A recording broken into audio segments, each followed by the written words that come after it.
ಹಾಗೆ ನಿರ್ದಿಷ್ಟ ಪರಿಹಾರ ಕಾಯ್ದೆ ಸ್ಪೆಸಿಫಿಕ್ ರಿಲೀಫ್ ಆಕ್ಟ್ ಇವುಗಳನ್ನ ನಾವು ಹಿಂದಿನ ಅವಧಿಯಲ್ಲಿ ನೋಡ್ಕೊಂಡಿದ್ವಿ. ಇವತ್ತಿನ ಅವಧಿಯಲ್ಲಿ ಗ್ರಾಹಕ ಸಂರಕ್ಷಣಾ ಕಾಯ್ದೆ, ಹಾಗೆ ಪಂಚಾಯಿತಿ ಮತ್ತು ರಾಜಿ ಸಂಧಾನ ಕಾಯ್ದೆ, ಹಾಗೆ ಸ್ಪರ್ಧಾತ್ಮಕ ಕಾಯ್ದೆ ಕಾಂಪಿಟಿಷನ್ ಆಕ್ಟ್. ಇವತ್ತು ಗ್ರಾಹಕರ ಸಂರಕ್ಷಣಾ ಕಾಯ್ದೆ ಅಂದ್ರೆ ಕನ್ಸ್ಯೂಮರ್ ಪ್ರೊಟೆಕ್ಷನ್ ಆಕ್ಟ್, ಪಂಚಾಯಿತಿ ಮತ್ತು ರಾಜಿ ಸಂಧಾನ ಕಾಯ್ದೆ ನಮಗೆ ಅತಿ ಮುಖ್ಯವಾದಂತಹ ಕಾಯ್ದೆ. ನಮ್ಗೆ ಯಾರಿಗೂ ಇದ್ರ ಬಗ್ಗೆ ನಾವು ಇಷ್ಟೊಂದು ಇನ್ವಾಲ್ವ್ ಆಗಿದ್ರು ನಾವು ಇದ್ರ ಬಗ್ಗೆ ತಿಳ್ಕೊಂಡಿರೋದಿಲ್ಲ ಅಂತ ವಿಚಾರಗಳನ್ನು ನಿಮಗೆ ಪ್ರಸ್ತುತಪಡಿಸ್ತೇನೆ. ಪಂಚಾಯಿತಿ ಮತ್ತು ರಾಜಿ ಸಂಧಾನ ಕಾಯ್ದೆ ಆರ್ಬಿಟ್ರೇಷನ್ ಅಂಡ್ ಕನ್ಸಿಲಿಯೇಷನ್ ಆಕ್ಟ್, ಹಾಗೆ ಸ್ಪರ್ಧಾತ್ಮಕ ಕಾಯ್ದೆ ಅಂದ್ರೆ ಕಾಂಪಿಟಿಷನ್ ಆಕ್ಟ್. ಇವೆಲ್ಲ ನಮಗೆ ಅಪ್ಲೈ ಆಗತ್ತೆ. ಇವುಗಳ ಬಗ್ಗೆ ತಿಳ್ಕೊಳ್ಳೋಣ. ಮತ್ತೆ ನೌಕರಿ ಮತ್ತು ಕಾರ್ಮಿಕ ಕಾಯ್ದೆಗಳ ಬಗ್ಗೆ ಮುಂದಿನ ಅವಧಿಗಳಲ್ಲಿ ತಿಳ್ಕೊಳ್ಳೋಣ. ಸೊ ಇದರಿಂದ ಕನ್ಸ್ಯೂಮರ್ ಪ್ರೊಟೆಕ್ಷನ್ ಆಕ್ಟ್ ಅಂದ್ರೆ ಗ್ರಾಹಕ ಸಂರಕ್ಷಣಾ ಕಾಯ್ದೆ. ಎಷ್ಟೋ ಸಾರಿ ನಮಗನ್ಸುತ್ತೆ ನಾವು ಗ್ರಾಹಕರ ಜೊತೆಗೆ ವ್ಯವಹಾರ ಮಾಡೋದಿಲ್ಲಲ್ಲ ಸರ್, ನಾವು ಸದಸ್ಯರ ಜೊತೆಗೆ ವ್ಯವಹಾರ ಮಾಡ್ತೀವಿ ಅಂತೆಲ್ಲ ನಾವು ಯೋಚನೆ ಮಾಡ್ತೀವಿ ನಾವು. ಆದ್ರೆ ಕನ್ಸ್ಯೂಮರ್ ಪ್ರೊಟೆಕ್ಷನ್ ಆಕ್ಟ್ ನಮಗೂ ಕೂಡ ನೇರವಾಗಿ ನಮಗೆ ಅಪ್ಲೈ ಆಗತ್ತೆ. ಯಾಕೆಂದ್ರೆ ನಾವು ಕೂಡ ಸರ್ವಿಸ್ ಪ್ರೊವೈಡರ್, ನಾವು ಕೂಡ ಸೇವಾದಾತರು. ನಾವು ಅನೇಕ ರೀತಿಯ ಸೇವೆಗಳನ್ನು ನೀಡ್ತೇವೆ. ನಾವು ಸೇವೆಗಳನ್ನು ನೀಡುವಂಥದ್ದೆಲ್ಲದು as a part of contract. ನಾವು ಕೂಡ ನಮ್ಮ ಸದಸ್ಯರ ಜೊತೆಗೇನೆ ಕಾಂಟ್ರಾಕ್ಟ್ ಮಾಡ್ಕೊಳ್ತೀವಿ. ನಾವು ಠೇವಣಿ ಇಡ್ಲಿಕ್ಕೆ ಕಾಂಟ್ರಾಕ್ಟ್ ಮಾಡ್ಕೊಳ್ತೀವಿ. ಅವರು ಠೇವಣಿ ಇಡುವಾಗ ನಮ್ ಜೊತೆ ಕಾಂಟ್ರಾಕ್ಟ್ ಆಗತ್ತೆ. ನಾವು ಸಾಲ ಕೊಡುವಾಗ ಕಾಂಟ್ರಾಕ್ಟ್ ಮಾಡ್ಕೊಳ್ತೀವಿ. That's A contract. Loan agreement ಅಂದ್ರೆ ಏನದು? It's an agreement. ನಮ್ಮ ಮತ್ತು ಸಹಕಾರಿಯ ಮತ್ತು ಸಂಘದ ಸದಸ್ಯರ ಜೊತೆಗೆ ಒಂದು ಅಗ್ರಿಮೆಂಟ್ ಆಗತ್ತೆ.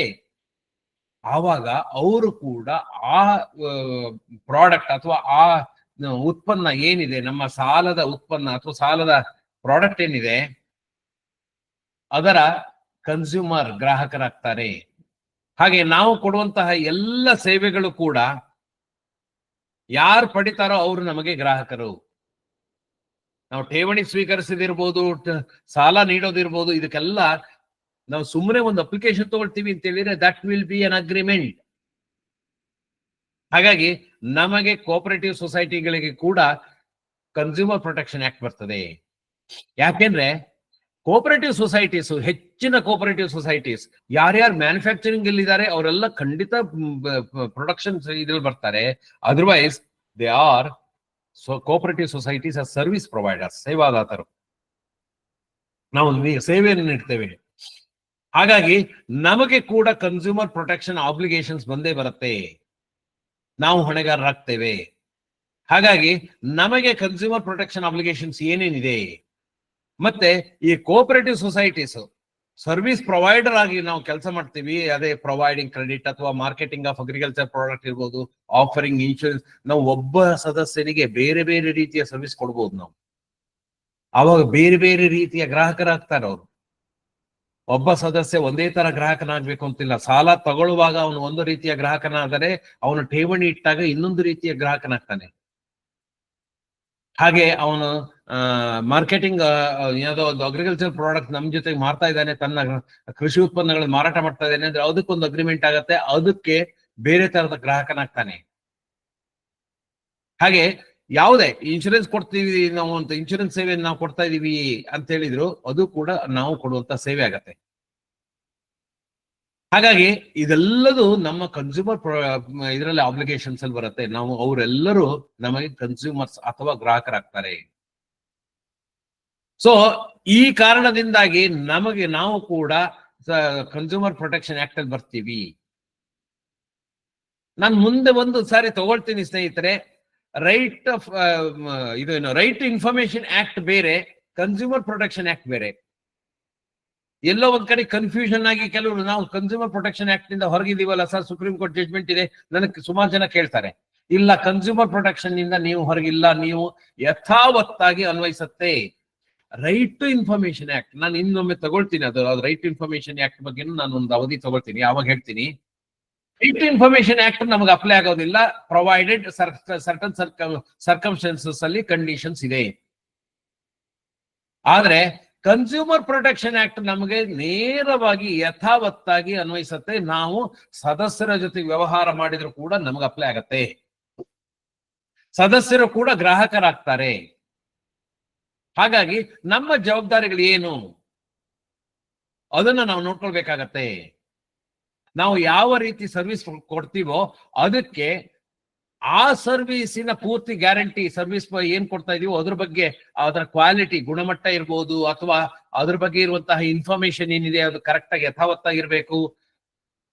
ಅಥವಾ ಅದರಲ್ಲಿ ಏನಾದ್ರು ಕುಂದುಕೊರತೆಗಳಿದ್ರೆ ಅದನ್ನು ಕೂಡ ನಾವು ಪರಿಹರಿಸಬೇಕು. ಯಾವುದೇ ಗ್ರಾಹಕರ ಕುಂದುಕೊರತೆಗಳು, ಅವನ ಗ್ರಾಹಕನಾಗಿ, ಸದಸ್ಯನಾದರೆ ಮಾತ್ರ ಅಲ್ಲ, ಗ್ರಾಹಕನಾಗಿಯೂ ಅವನ ಕುಂದುಕೊರತೆಗಳನ್ನ ಏನು ಅನುಭವಿಸಬಹುದು.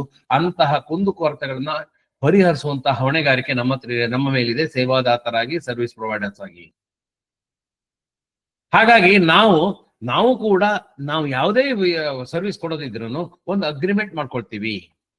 ಯಾರ ಜೊತೆಗೆ? ಅಗ್ರಿಮೆಂಟ್ ವಿತ್ ದಿ ಮೆಂಬರ್ಸ್ ಜೊತೆ ನಾವು ಅಗ್ರಿಮೆಂಟ್ ಮಾಡ್ಕೊಳ್ತೀವಿ. ಆದ್ರೆ ಆ ಅಗ್ರಿಮೆಂಟ್ ಹೇಗಿರಬೇಕು ಅನ್ನೋದನ್ನ ಕಾಯ್ದೆ ಸ್ಪಷ್ಟವಾಗಿ ಹೇಳುತ್ತೆ. ಅದು ನೀವು ನಿಮ್ಮ ಸದಸ್ಯರೇ ಆಗಿರ್ಬೋದು, ಆದರೂ that should be A valid agreement.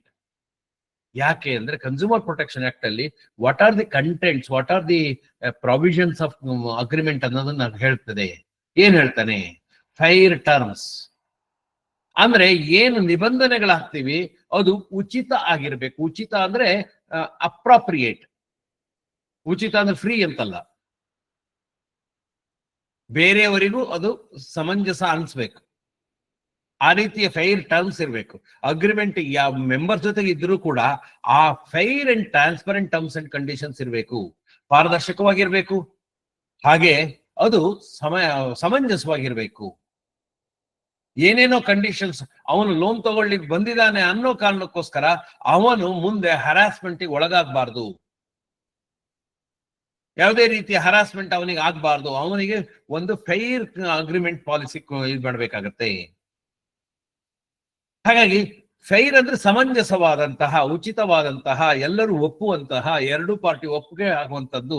ಅವನ ಪರಿಸ್ಥಿತಿಯನ್ನ ನಾವು ದುರುಪಯೋಗ ಪಡಿಸ್ಕೊಳ್ಳದ ರೀತಿಯಲ್ಲಿ ನಾವು ಅದನ್ನ ರೂಪಿಸ್ಬೇಕು. ಹಾಗಾದ್ರೆ ಅನ್ಫೇರ್ ಟರ್ಮ್ಸ್ ಅಂದ್ರೇನು? ಯಾವಾಗ್ಲೂ ನಮ್ಮ ಕಂಡೀಷನ್ಸ್ ಅಲ್ಲಿ ಅವನ ಪರಿಸ್ಥಿತಿಯ ದುರ್ಲಾಭವನ್ನ ಪಡೀಲಿಕ್ಕೋಸ್ಕರ ನಾವು ಯಾವುದೇ ಅನ್ಫೇರ್ ಟರ್ಮ್ಸ್ ಅಂಡ್ ಕಂಡೀಷನ್ಸ್ ಇಟ್ಕೊಳ್ಳೋಂಗಿಲ್ಲ. ಏನು ಅವರಿಗೆ ತುಂಬಾ ಡಿಸ್ಅಡ್ವಾಂಟೇಜ್ ಆಗುವಂತಹ ಟರ್ಮ್ಸ್ ಅಂಡ್ ಕಂಡೀಷನ್ಸ್ ನಾವು ಹಾಕಿದರೆ, ಅದು ಕಾನೂನು ಸಮ್ಮತ ಆಗದೆ ಹೋದರೆ that is liable for rejection, void ab initio, ತಪ್ಪಾಗತ್ತೆ, ಅಸಿಂಧು ಆಗತ್ತೆ. ಹಾಗಾಗಿ ಅವರಿಗೆ ಎಲ್ಲರಿಗೂ ಫೈರ್. ನಾನು ಹಿಂದೆ ಟ್ರೈಪಾರ್ಟಿಯೇಟ್ ಅಗ್ರಿಮೆಂಟ್ ಮತ್ತು ಅಗ್ರಿಮೆಂಟ್ ವಿಚಾರದಲ್ಲಿ ಹೇಳುವಾಗ, agreement should be win win situation for both the people. ಇಬ್ಬರಿಗೂ, ಯಾರು ಅಗ್ರಿಮೆಂಟ್ ಅಲ್ಲಿ ಇದಾರೋ, ಯಾರು 3 ಜನ ಇದ್ದಾರೆ ಅಂದ್ರೆ 3 ಜನಗೂ ವಿನ್ ವಿನ್ ಸಿಚುಯೇಷನ್. ಹಾಗಾಗಿ ಒಬ್ಬರಿಗೆ ಅಂಡ್ಯೂ ಅಡ್ವಾಂಟೇಜ್ ಆಗೋ ಹಾಗಿರಬಾರ್ದು. ಅದು ಕನ್ಸ್ಯೂಮರ್ ಪ್ರೊಟೆಕ್ಷನ್ ಆಕ್ಟ್ ಹೇಳುತ್ತೆ.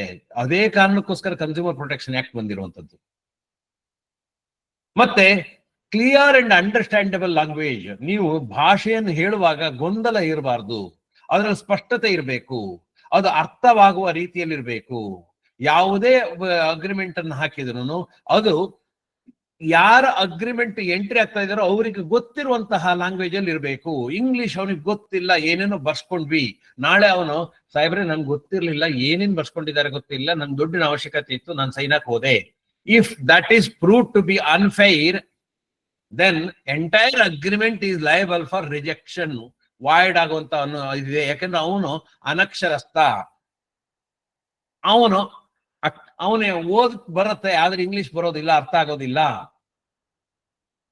ಅಥವಾ ಅಲ್ಲಿರುವಂತ ಟರ್ಮ್ಸ್ ಅಂಡ್ ಕಂಡೀಷನ್ಸ್ ಅದನ್ನು ಹೀಗೂ ನಾವು ಯೋಚನೆ ಮಾಡ್ಬೋದು, ಹೀಗೂ ಯೋಚನೆ ಮಾಡ್ಬೋದು. ಅಂದ್ರೆ ಆ ರೀತಿ ಆಂಬಿಗ್ಯೂಸ್ ಟರ್ಮ್ಸ್ ಇದೆ. ಕ್ಲಿಯರ್ ಟರ್ಮ್ಸ್ ಇರಬೇಕು, ಸ್ಪಷ್ಟವಾಗಿರ್ಬೇಕು. ಏನು ಸಂದೇಶ ಹೋಗ್ಬೇಕು, ನಾವು ಏನ್ ಹೇಳ್ತಾ ಇದೀವೋ ಅದನ್ನೇ ಅರ್ಥ ಮಾಡ್ಕೊಳ್ಬೇಕು. ಕ್ಲಿಯರ್. ಅಲ್ಲಿ ಎಲ್ಲೋ ಒಂದ್ ಕಡೆ ಹೇಳ್ತಾನೆ ಅವನು, ಕಮ್ಯುನಿಕೇಶನ್ ಹೇಗಿರ್ಬೇಕು ಅನ್ನೋದನ್ನ ಒಂದ್ ಕಡೆ ಎಷ್ಟು ಚೆನ್ನಾಗಿ ಹೇಳ್ತಾರೆ ಅಂದ್ರೆ, ಈ ಕೋರ್ಟ್ ಪ್ರೊಸೀಡಿಂಗ್ಸ್ ಅಲ್ಲಿ ಕಮ್ಯುನಿಕೇಶನ್ ಬಗ್ಗೆ ಒಂದು ಜಡ್ಜ್ಮೆಂಟ್ ಬಗ್ಗೆ ಒಂದು ಇದರಲ್ಲಿ ಉಲ್ಲೇಖ ಇದೆ. ಎಷ್ಟು ಚೆನ್ನಾಗಿದೆ ಅಂದ್ರೆ, What I think is what I say. What I say is what you hear. What you hear is what you understand. What you understand is what you do. ಅಂದ್ರೆ 4 ಸಂಗತಿಗಳು ಅದರಲ್ಲಿ ಇರ್ತದೆ. ನಾನು ಏನ್ ಯೋಚನೆ ಮಾಡಿದ್ನೋ ಅದನ್ನೇ ನೀನು ಮಾಡ್ತಾ ಇದೀಯಂತಾದ್ರೆ ಕಮ್ಯುನಿಕೇಶನ್ ಕಂಪ್ಲೀಟ್ ಆಗಿದೆ. ನಾನು ಯೋಚನೆ ಮಾಡಿದ್ದೊಂದು, ನಾನು ಹೇಳಿದ್ದೊಂದು. ನಾನು ಹೇಳಿದ್ದೊಂದು, ನೀನ್ ಕೇಳಿಸ್ಕೊಂಡಿದ್ ಬೇರೆ. ನೀನ್ ಕೇಳಿಸ್ಕೊಂಡಿದ್ ಬೇರೆ, ನೀನ್ ಅರ್ಥ ಮಾಡ್ಕೊಂಡಿದ್ ಬೇರೆ. ನೀನ್ ಅರ್ಥ ಮಾಡ್ಕೊಂಡಿದ್ದೊಂದು, ಮಾಡಿದ್ದೊಂದು. ಯಾವುದೇ ಗ್ಯಾಪ್ ಆದ್ರೂ ಕಮ್ಯುನಿಕೇಶನ್ ಗ್ಯಾಪ್ ಆಗತ್ತೆ. ಹಾಗಾಗಿ ಈ ಕಮ್ಯುನಿಕೇಶನ್ ಗ್ಯಾಪ್ ಆಗಬಾರ್ದು ಅಂದ್ರೆ ಸರಳವಾದ, ಸುಲಭ ಸಾಧ್ಯವಾದ, ಅರ್ಥವಾಗುವ ಭಾಷೆಯಲ್ಲಿ ಇರಲಿ. ಅದನ್ನ ಅಗ್ರಿಮೆಂಟ್, ಅದು ನಾವು ಮಾಡ್ಕೊಳ್ಳುವಂಥದ್ದು ಅಗ್ರಿಮೆಂಟ್ ಮತ್ತೆ ನಮ್ಮ ಸದಸ್ಯರ ಜೊತೆಗೇನೆ. ಹಾಗಾಗಿ ಕ್ಲಿಯರ್ ಇರಲಿ. ಅಲ್ಲಿ ಯಾವುದೋ ಲೀಗಲ್ ಜಾರ್ಗಾನ್, ಯಾವುದೋ ತುಂಬಾ ಕಷ್ಟಕರವಾದಂತಹ ಪದಗಳನ್ನು ಉಪಯೋಗಿಸಿ ನಾವು ಮಾಡಿದ್ರೆ ಅವನಿಗೆ ಅದು ಅರ್ಥ ಆಗಿಲ್ಲ ಅಂತ ಹೇಳಿದ್ರೆ, just for the reason that it is not understood by him properly, the entire agreement is liable for rejection. ಕೋರ್ಟ್ಗಳಲ್ಲಿ ಸುಮಾರು ಸರಿ ಹಾಗೆ ಆಗಿದೆ. ಅವನಿಗೆ ಅರ್ಥ ಆಗಿಲ್ಲ ಅಂತ ಹೇಳಿದ್ರೆ ತಪ್ಪಾಗಿದೆ, ಅವನು ಅರ್ಥ ಮಾಡ್ಕೊಂಡಿಲ್ಲ, ಅರ್ಥ ಮಾಡ್ಕೊಂಡಿದ್ದು ತಪ್ಪಾಗಿದೆ. ಅವನು ಅದನ್ನ ಪ್ರೂವ್ ಮಾಡ್ತಾನೆ, ನಂಗೆ ಅರ್ಥ ಆಗಿಲ್ಲ ಸಾದ್ರೆ ನಮ್ಗೆ ಹಿಂಗಾಗಿದೆ ಅಂತ ಹೇಳಿ. ಆವಾಗ ಇಟ್ ಇಸ್ ಲಯಬಲ್. ಅವ್ರಿಗೆ ಅರ್ಥ ಆಗಿರೋ ಭಾಷೆಯಲ್ಲಿ ಇಡಬೇಕು.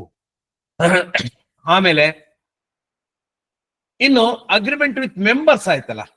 ಇನ್ನು ಅಗ್ರಿಮೆಂಟ್ ವಿತ್ ಅದರ್ ಎಂಟಿಟೀಸ್. ನಾವು ಅಗ್ರಿಮೆಂಟ್ ಅನ್ನ ಕೇವಲ ಸದಸ್ಯರ ಜೊತೆ ಮಾಡ್ಕೊಳ್ಳೋದಿಲ್ಲ, ಬೇರೆ ಬೇರೆ ಜೊತೆಗೂ ಮಾಡ್ಕೊಳ್ತೀವಿ. ಆವಾಗ ಕೆಲವೊಂದು ಸಂಗತಿಗಳಲ್ಲಿ ಅವರು ನಮ್ಮ ಕನ್ಸ್ಯೂಮರ್ಸ್ ಅಥವಾ ಕಸ್ಟಮರ್ಸ್ ಆಗ್ತಾರೆ, ಕನ್ಸ್ಯೂಮರ್ಸ್ ಆಗ್ತಾರೆ. ನಾವು ಕೆಲವೊಂದ್ ಸಾರಿ ಅವರ ಗ್ರಾಹಕರಾಗ್ತೀವಿ. ಹಾಗಾಗಿ ಆ ರೀತಿ ಇದ್ರೂ ಕೂಡ ಕನ್ಸ್ಯೂಮರ್ ಇಂಟರೆಸ್ಟ್ ಅನ್ನ ಪ್ರೊಟೆಕ್ಟ್ ಮಾಡ್ಕೊಳ್ಳೋಂಗಿರ್ಬೇಕು ಅಗ್ರಿಮೆಂಟ್. ಯಾವುದೇ ಅಗ್ರಿಮೆಂಟ್.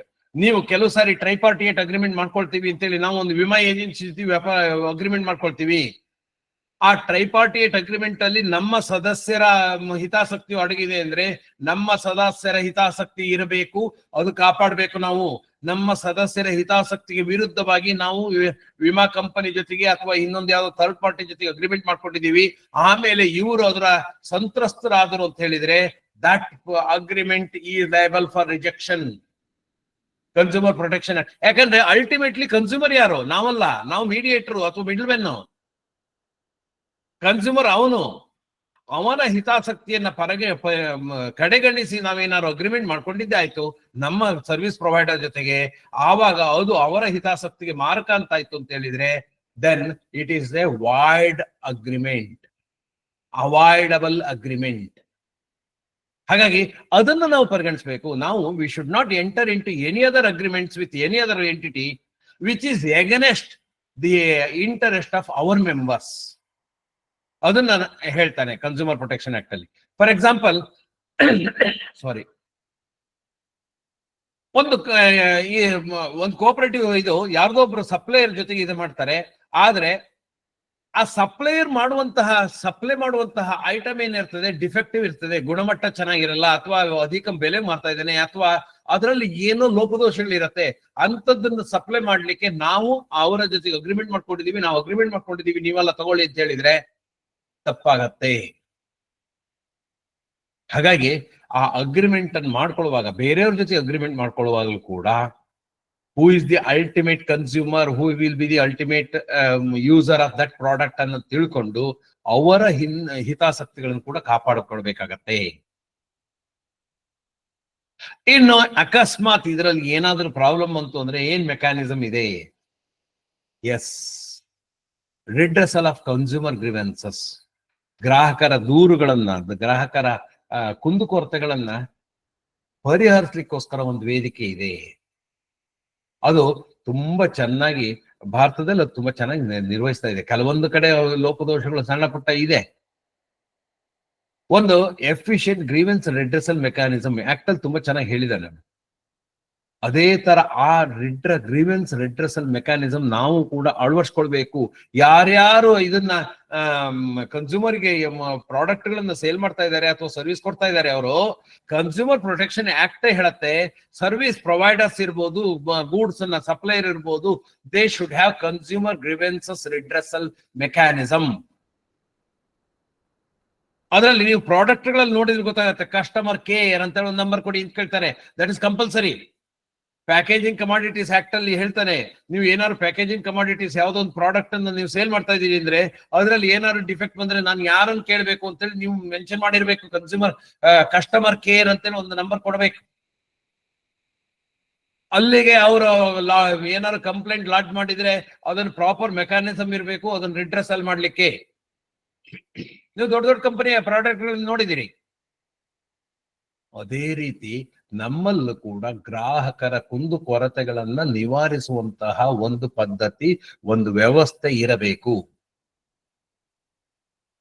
ಅದನ್ನ ಇಂಟರ್ನಲಿ ಪ್ರತಿಯೊಂದು ನಾವು ಗ್ರಾಹಕರ ಕಾಯ್ದೆ ಅಡಿಯಲ್ಲಿ ಕೋರ್ಟಿಗೆ ಹೋಗ್ಬೇಕಾ? ಕೋರ್ಟಿಗೆ ಹೋಗೋದು ಬೇಡ. ಅವನ್ ದೂರು ಬಂತು ಅಂದ್ರೆ ಫಸ್ಟ್ ದೂರು ಬಂತು ಅಂದ ಕೂಡನೆ ನಾವೇ ಇಲ್ಲೇ ಬಗೆಹರಿಸಿದರೆ ಅವನು ಮತ್ತಲ್ಲಿ ಹೋಗೋದಿಲ್ಲ.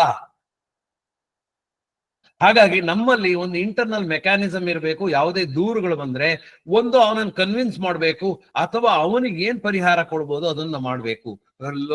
ಲೋನಿನ ಇದರಲ್ಲಿ ವ್ಯತ್ಯಾಸ ಆಗಿದೆ, ಅವನಿಗೂ ನಮಗೂ ಅಂಡರ್ಸ್ಟ್ಯಾಂಡಿಂಗ್ ಕಡಿಮೆ ಆಗಿದೆ, ಹಾಗಾದ್ರೆ ಅವನ ಲೋನ್ ಅನ್ನ ಬೇರೆ ರೀತಿಯಲ್ಲಿ ರೀಶೆಡ್ಯೂಲ್ ಮಾಡುವಂಥದ್ದು ಅಥವಾ ಯಾವ್ದು ಅಂತೇಳಿ ನೋಡ್ಬೇಕು. ಅಂದ್ರೆ ಅವನಿಂದ ಕಂಪ್ಲೇಂಟ್ಗಳು ಇಲ್ಲದೆ ಇದ್ದಂಗೆ ನೋಡ್ಕೊಳ್ಬೇಕು, ಅಥವಾ ಕಂಪ್ಲೇಂಟ್ಗಳು ಬಂದ್ರೆ ಅದು ಆದಷ್ಟು ಬೇಗ ಇದು ಏನು ಪೂರ್ಣಗೊಳ್ಬೇಕು ಅಥವಾ ಅದು ಪೂರ್ತಿ ನಿವಾರಣೆ ಆಗ್ಬೇಕು ಅನ್ನೋ ತರದಲ್ಲಿ ನೋಡ್ಕೊಳ್ಬೇಕಾಗತ್ತೆ. ಇದು ಇನ್ನೊಂದು ಕಾರಣಕ್ಕೋಸ್ಕರ ಬೇಕು. ಯಾಕೆಂದ್ರೆ ನಾವು ನಮ್ಮ ಕನ್ಸ್ಯೂಮರ್ಸ್ ಯಾರು ಅಂದ್ರೆ ಮೆಜಾರಿಟಿ ನಾವು ಕ್ರೆಡಿಟ್ ಕೋಆಪರೇಟಿವ್ ಸೊಸೈಟಿ ಆದ್ರಂತೂ ನಾವು ನಮ್ಮ ಸದಸ್ಯರ ಜೊತೆಗೆ ವ್ಯವಹಾರ ಮಾಡ್ತೀವಿ. ನಾವು ಒಂದು ಕಂಪ್ಲೇಂಟ್ ಇಟ್ಕೊಂಡು ಅದ್ರ ಜೊತೆಗೆ ಏನಾದ್ರೂ ದೂರುಗಳನ್ನು ವ್ಯಾಜ್ಯ ನಡೆಸಿದ್ವಿ ಅಂದ್ರೆ ನಮಗೆ ಒಂದು ಕನ್ಸ್ಯೂಮರ್ ಹೋಗೋದ್ರ ಜೊತೆಗೆ ಒಬ್ಬ ಸದಸ್ಯ ಕೂಡ ದೂರ ಆಗ್ತಾನೆ. ಮತ್ತೆ ನಮಗೆ ಲಿಮಿಟೆಡ್ ಮಾರ್ಕೆಟ್ ಇರುವಂತದ್ದು. ನಾವು ಸಾರ್ವಜನಿಕರ ಜೊತೆಗೆ ವ್ಯವಹಾರ ಮಾಡೋರಲ್ಲ. ಇವನಲ್ದವ್ರು ಮತ್ತೊಬ್ಬನೆಲ್ಲ ಅವನು ಬರ್ತಾನೆ ಇಲ್ಲ, ನಮ್ಮ ಸದಸ್ಯರೇ ಮತ್ತೆ ಬರ್ಬೇಕಾಗತ್ತೆ. ಹಾಗಾಗಿ ಆ ಮೆಕ್ಯಾನಿಸಮ್ ಅನ್ನು ಚೆನ್ನಾಗಿ ಇಟ್ಕೊಂಡಿರೋಣ. ಮತ್ತೆ ಕನ್ಸ್ಯೂಮರ್ ಕೋರ್ಟ್ಗಳಿದಾವೆ. ಅಕಸ್ಮಾತ್ ಯಾವುದು ನಮ್ಮ ಇದನ್ನ ಮೀರಿ ಕನ್ಸ್ಯೂಮರ್ ಕೋರ್ಟ್ಗೆ ಹೋಯ್ತು ಅಂದ್ರೆ ಅಲ್ಲಿ ಕೂಡ ಕಾಂಪ್ಲೇಂಟ್ಸ್ ಮಾಡ್ಲಿಕ್ಕೆ ನಮ್ಮಲ್ಲಿ ಮೆಕ್ಯಾನಿಸಮ್ ಇರಬೇಕು. ಯಾವುದೇ ಒಂದು ಕನ್ಸ್ಯೂಮರ್ ಡಿಸ್ಪ್ಯೂಟ್ ನಮ್ಮ ಕೋರ್ಟಿಗೆ ಹೋಯ್ತು, ಕನ್ಸ್ಯೂಮರ್ ಕೋರ್ಟ್ಗಳಿದಾವೆ.